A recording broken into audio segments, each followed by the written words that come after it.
भैया उस दिन शादी में गए थे तो क्या नाम तुम्हें लोग मार रहे थे।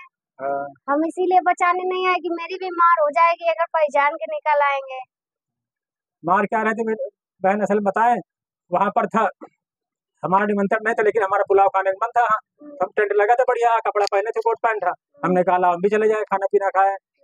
हमको क्या पुलाव बहुत अच्छा लगता है। हाँ, पूड़ी उड़ी खाओ तो इतने गैस बनती है, मिठाई छेना रसगुल्ला उससे शुगर हो जाता है, इसलिए पुलाव खाते हैं।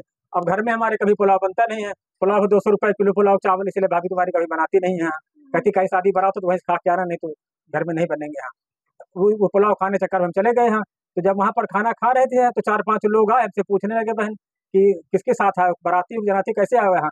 हमने कहा हम लड़के की मौसिया हैं। हाँ, तो हम उनकी तरफ से आए, बारात की तरफ से आए हैं।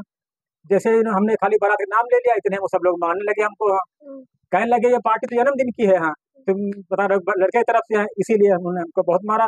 अब कभी भी निमंत्रण करो भैया तभी जाना, अन्यथा बिना निमंत्रण मत जाना, कान पकड़ रहे हैं। शादी में जब कार्ड हो तभी जाना सब लोग, ठीक है आप, नहीं ऐसे कभी किसी की शादी में मत जाना, बस।